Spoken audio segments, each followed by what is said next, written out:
Hello class 12 के बच्चे, thanks for opting psychology.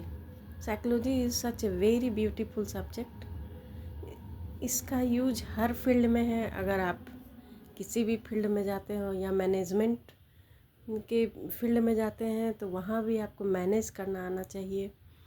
और यदि आप सीईओ बनते हैं वहाँ भी ज़रूरत पड़ती है मैनेजमेंट की, कैसे चलाना है उसको, और वहाँ भी साइकोलॉजी छिपी रहती है। स्पोर्ट्स के क्षेत्र में जाइए तो भी साइकोलॉजी की ज़रूरत है। पॉलिटिक्स में जाइए वहाँ भी साइकोलॉजी की ज़रूरत है। हर व्यक्ति से जुड़ना साइकोलॉजी है। तो 11th क्लास में तो हम लोगों ने इसका पूरा बेसिक कॉन्सेप्ट ले लिया था कि साइकोलॉजी क्या है। यह दो ग्रीक वर्ड से मिलकर बना है, साइकी प्लस लोगस। जिस साइकी मीन्स सोल और लोगस मीन्स उसका विवेचना करना या साइंस। तो psychology is the science of soul. पर सोल को तो हम लोगों ने देखा नहीं, इसलिए साइकोलॉजी व्यक्ति के व्यवहार और अनुभवों का अध्ययन करता है। यही परिभाषा को मान्य माना गया। अब हम लोग 12th क्लास में आ गए हैं और इसका पहला चैप्टर हम लोग को पढ़ना है, जिसमें है वेरिएशंस इन साइकोलॉजिकल एट्रीब्यूट्स। तो एट्रीब्यूट्स क्या होता है? एट्रीब्यूट्स मीन्स ऐसे होता है गुण। तो हम लोग देखते हैं कि दुनिया में हर लोग एक दूसरे से अलग है, चाहे कितना भी क्यों न मिल जाए, पर वो अलग होता है। हर चीज़ में अलग होता है, उसका नेचर अलग होता है, उसमें गुण अलग अलग होते हैं, सोचने का ढंग अलग होता है, अंडरस्टैंडिंग अलग होती है, उसका रंग अलग होता है, स्किन कलर अलग होता है। तो इस तरह से वेरिएशंस होता है और इसी वेरिएशंस का नाम है एट्रीब्यूट्स। हम लोग देखते हैं कि अगर हर चीज़ बिल्कुल एक जैसा हो तो हम लोगों को वहाँ पर बोरियत हो जाता है। इसके लिए वेरिएशन बहुत ज़रूरी है। अगर रोज़ रोज़ हम लोगों को एक ही खाना मिले तो भी बोरियत हो जाती है और उस खाना को खाने में मन नहीं लगता है। तो हम लोगों को वेरिएशन चाहिए, दैट इज़ एट्रीब्यूट्स। इसलिए एवरीवन इज़ यूनिक। और यह वेरिएशंस दो तरह का होता है, फिजियोलॉजिकल, जिसमें कि height, weight, strength, hair colour सबका अलग अलग होता है। एक ही घर में देखिएगा 2 बच्चे हैं, 3 बच्चे हैं, सबका हाइट अलग होगा, सबका कलर अलग होगा, वेट अलग होगा। उसका दूसरा है साइकोलॉजिकल एट्रीब्यूट्स। तो साइकोलॉजिकल एट्रीब्यूट्स में वो भी अलग अलग होते हैं। जैसे कोई कम इंटेलिजेंट होता है, कोई डल होता है, कोई ज़्यादा इंटेलिजेंट होता है, कोई डोमिनेंट नेचर का होता है, कोई सबमिसिव होता है, कोई क्रिएटिव होता है और कोई नॉन क्रिएटिव होता है। तो इस तरह से 2 तरह के वेरिएशन होते हैं।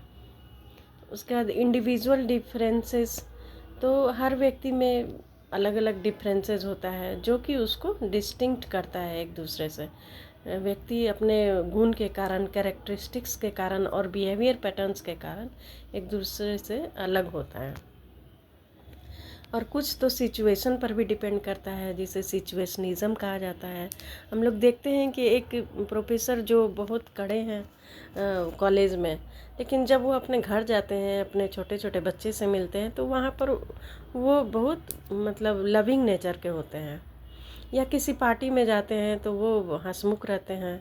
तो इस तरह से वो सिचुएशन पर डिपेंड करते हैं। एक व्यक्ति घर में नॉर्मल रहता है और जब उसका बॉस आ जाता है उसके पास तो वो बिल्कुल एकदम सतर्क हो जाता है और जी बॉस कह के बात करता है। तो यह सिचुएशन पर डिपेंड करता है, जिसे कि सिचुएशनिज़म कहा जाता है। अब असेसमेंट ऑफ साइकोलॉजिकल एट्रीब्यूट्स है। तो assessment it is the first step to understanding a psychological attributes. अब हम लोग ये जानते हैं कि स्टिमुलस क्या है। तो दुनिया का कोई भी चीज़ जो हमें अट्रैक्ट कर सके वो स्टिमुलस है। और रिएक्शन टाइम क्या है? तो जो टाइम लगता है स्टिमुलस के साथ रिएक्ट करने में, वो रिएक्शन टाइम है।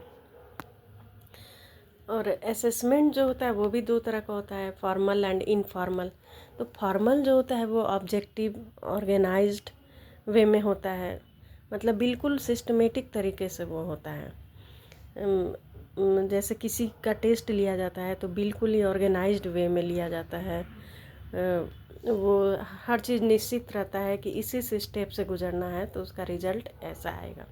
और इनफॉर्मल जो होता है उसमें मतलब ऐसे ही टेस्ट ले लिया जाता है। जैसे क्लास में भी हम लोगों का कभी कभी ऐसे इनफॉर्मल टेस्ट हो जाता है और जो फाइनल टेस्ट होता है उसको फॉर्मल टेस्ट कहते हैं। तो इस तरह से असेसमेंट भी दो तरह का होता है, फॉर्मल एंड इनफॉर्मल। अब उसके बाद हम लोगों को पढ़ना है कि सम डोमेन्स ऑफ साइकोलॉजिकल एट्रीब्यूट्स।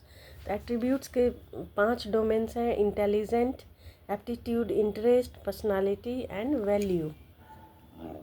तो इंटेलिजेंट क्या है, मतलब कि अंडरस्टैंडिंग, कोई आदमी किसी चीज़ को, किसी सिचुएशन को कितनी अच्छी तरह से समझता है और रिएक्ट करता है, इसे ही इंटेलिजेंस कहते हैं।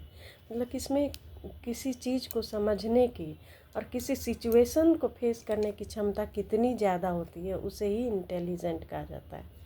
एप्टीट्यूड होता है कि अगर आपको कोई ट्रेनिंग दिया जाए और उससे आपके स्किल को बढ़ाया जाता है। जैसे कोई घर में गाना गाता है तो अगर उसे गाना सिखा दिया जाए, क्लासिकल सिंगिंग, तो वो बहुत अच्छा गाना गाने लगता है। तो इस तरह से उसके स्किल को बढ़ाया जाता है, इसे ही एप्टीट्यूड कहते हैं। इंटरेस्ट मतलब आपको दो सब्जेक्ट में से किस चीज़ को आप प्रेफरेंस दे रहे हैं, ये आपका इंटरेस्ट पर डिपेंड करता है। किसी को मैथ्स बहुत अच्छा लगता है, किसी को हिंदी बहुत अच्छा लगता है।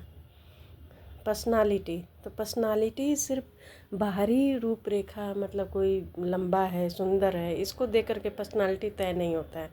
पर्सनालिटी मीन्स होता है कि आपका बाहरी आवरण तो जो है सो है, और बल्कि आपका कौन कौन सा कैरेक्टरिस्टिक्स आप में है, ये डिसाइड करता है कि आपका पर्सनालिटी क्या है।